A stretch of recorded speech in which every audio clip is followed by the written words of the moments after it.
Hi, Mary. Hi, Jesse. Bank deposit insurance, a term many people will have heard, but perhaps not many people will fully understand.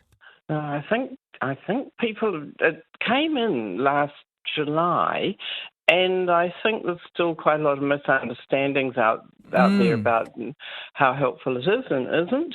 Its formal name is Depositor Compensation Scheme, but I don't think I think bank insurance sort of make it easier for intuitively for people to understand. Yeah. But They never yes, check in with you before naming things, Mary. Remember when they called the KiwiSaver thing the tax credit for about 10 years?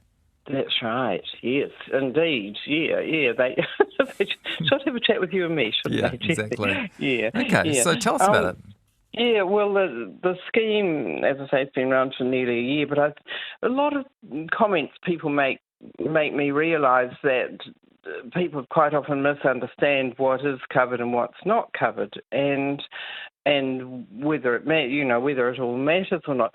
Whether it matters or not is an interesting issue because as far as the banks in New Zealand go, there's probably none of them are about to fail. The although in 1990 the Bank of New Zealand had to get bailed out by the government, and so it's certainly not impossible. And people should realise too that this scheme covers credit unions, it covers building societies and finance companies as well that take deposits like bank term deposits.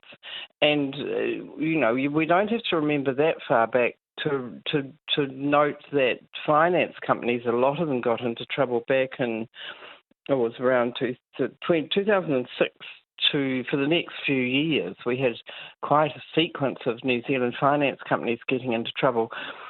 So this service is set up there. It's funded by money paid by the banks and by the others, the credit unions and the finance companies, etc. They have to pay levies into a fund, so it's not actually taxpayer money. Oh, yeah. And it covers cheque and savings accounts, just any kind of regular accounts, and term deposits. It doesn't cover bank KiwiSaver schemes or any other bank investment funds, for other funds run by the banks.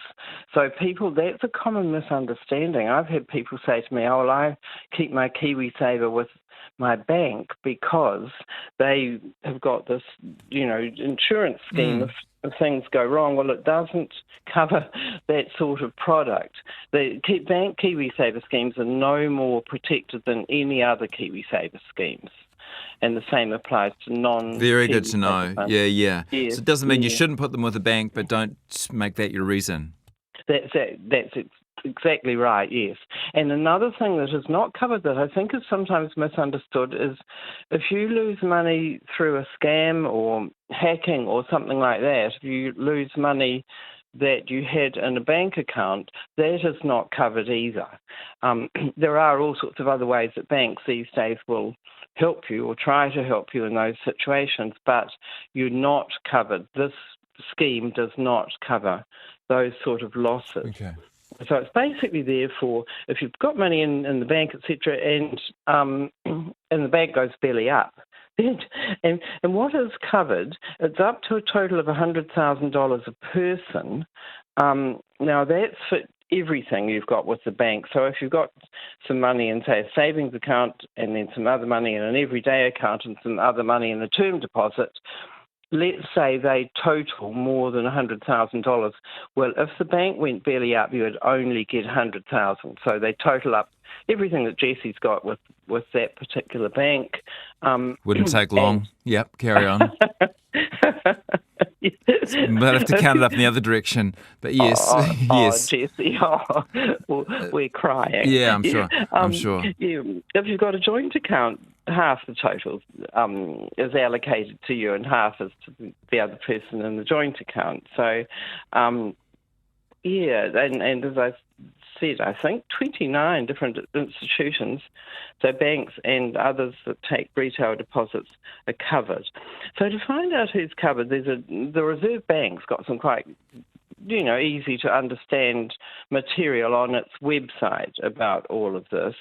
And it's got a really good list. So if you were thinking of investing in, let's say, a finance company term deposit, perhaps because it pays more interest than the bank, and you want to see whether it's covered or not, on the Reserve Bank website, they've got a list of the institutions and then a link through to lists of all the particular products that are covered. So I really urge people, if they're thinking of investing in something, a little bit riskier than with a mainstream bank, they should check on the Reserve Bank website to make sure it's covered by this scheme.